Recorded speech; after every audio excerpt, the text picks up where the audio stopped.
Good day guys! So welcome sa ating new video. So ito nasa likod ko guys yung ating bagong Mitsubishi Destinator GT.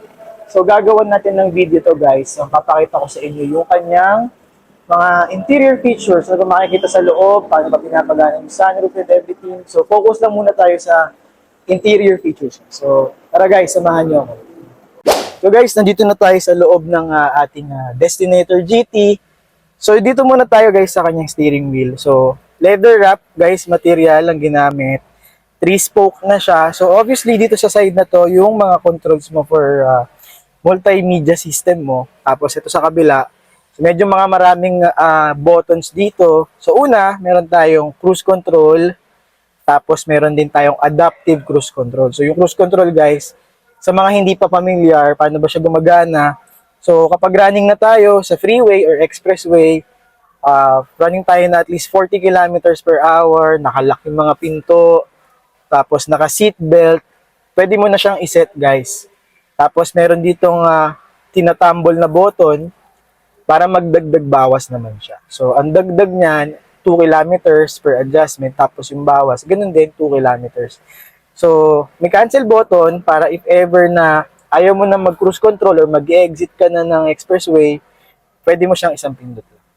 Tapos yung adaptive cruise control naman guys, ganun din, same requirement. Pero ito guys, mag-a-adapt yung speed ng takbo mo depende dun sa sasakyan na nasa harapan mo. So kung hihinto siya, magme-minor siya, ganun din, i-a-adapt ng destinator natin yung speed ng vehicle na nasa unahan natin. Tapos, meron na rin ditong button for camera, yung kanyang voice command, answer call and drop call. By the way, meron din tong 360 multi-round monitor.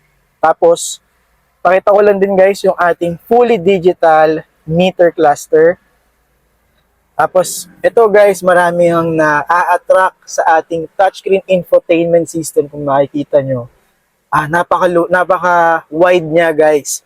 So, kung hindi ako nagkakamali, ang size nito ay 12.3 inch display. All touchscreen, may Apple CarPlay, may Android Auto. So, marami siyang function guys ha. Tapos, yung ating aircon system, dual zone na may Nano-X technology na pwedeng maglinis ng air circulation sa loob ng unit natin. Tapos, may 12 volts na socket, tapos mga charging ports natin of course, and ang maganda sa lahat guys, meron tayong wireless charging dyan, especially sa mga naka-iPhone dyan, supported na ng magnet charging, nandyan siya. Auto parking brake guys, nandito rin. So ito na yung pumalit sa ating conventional na handbrake. So ang purpose niyan guys, yun, parang handbrake siya. So mas pinadali, hindi na ganun kakomplikado. Sa baba naman niya guys, yung kanyang brake auto hold. So para naman to dun sa mga quick errands mo, nyari magwi-withdraw ka or may bibilin ka lang sa isang tabi. So kahit hindi mo na siya ilagay sa park mode, basta naka-turn on or naka-able or enable yung brake auto hold mo, mag-i-stop lang siya. Pero for 10 minutes lang.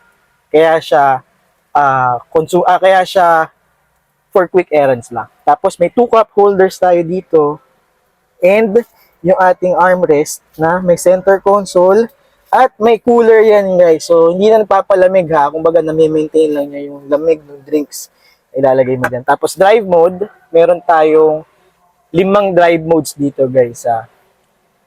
Tapos push start button, nandyan din.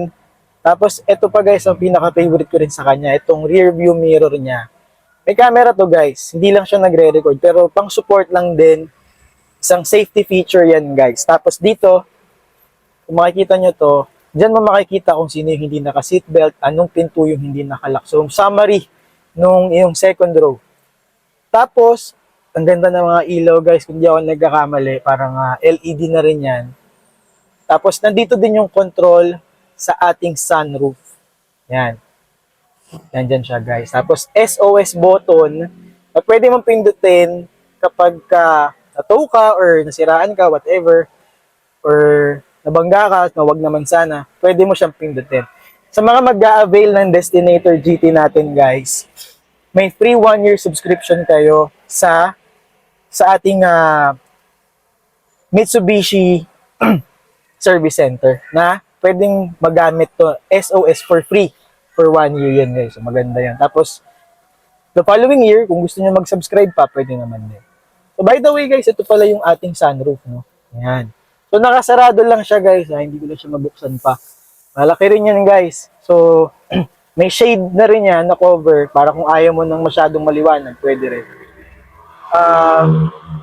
Yung ating speakers guys, nga pala, Yamaha yan guys, all sides. Meron din dun sa kabilang pillar natin. Naka-dynamic sound premium tayo. Sponsored or powered by Yamaha yan guys. So, yun lang guys. Dun naman tayo sa second row ng ating Destinator GT. So, dito na tayo guys sa second row natin. Kung mapapansin nyo, legroom, napakaluwag. Tapos hindi rin tayo sumasayad dun sa ceiling ng unit natin. Maganda guys, very much spacious.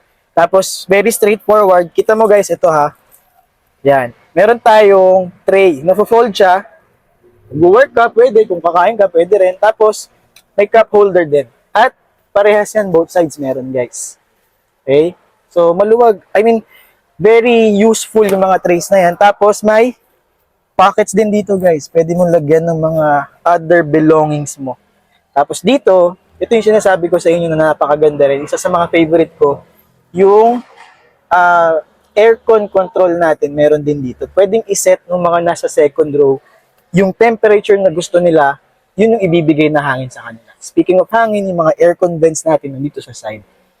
Tapos, may ganun pa rin. Napakaliwanag na dome light dito sa kanyang second row. Tapos, nakikita nyo guys, may mga nag-glow na ilaw dyan.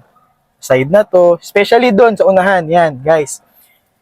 There are 64 colors to choose from sa ambient lighting ng ating Mitsubishi Destinator GT. Bahala ka kung anong kulay ang gusto mong iset. Pwede mo yung baguhin doon sa kanyang touchscreen infotainment system. Tapos, i-flex ko na rin guys yung ating seat material. Burgundy and black ang leather seat natin dito. Cup holder. So, nafo-fold din yan. So, yun lang guys, no? Yung kanyang second row. Sa third row, kung gusto nyo makita, papasilip ko rin sa inyo yung space natin sa third row. So guys, sa ating rear side, yung likod natin, so papakita ko sa inyo isa sa mga favorite part ko sa Destinator guys. May kick motion tayo guys. Ganda yan. So, nagdagay aesthetic din. Tapos, ito yung storage natin. Okay? So, by the way guys, nga pala sa third row, may mga cup holders din tayo. So, magandang ano rin yan, added feature. Tapos, nandun yung mga basic tools and jack mo. So, ito naman guys, pag inangat mo siya, extra storage siya guys. Tapos, nandito rin yung access mo sa spare tire.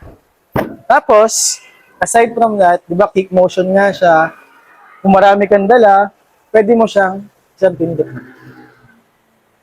Magsasara na siya. Yan. So, automatic na ang ating Destinator GT.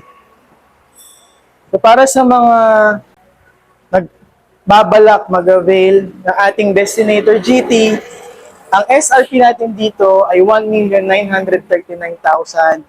Tapos, kapag financing guys, flexible offer tayo, 60,000 pesos all-in down payment tayo dyan guys. May 40,000 na free fuel support. Tapos, freebies guys na worth 30,000 pesos. Kaya sa mga kababayan natin, OFW, business owner at locally employed, kung interesado kayo sa unit natin na ito, nandyan ang contact dito sa taas ng screen. Sa tayo.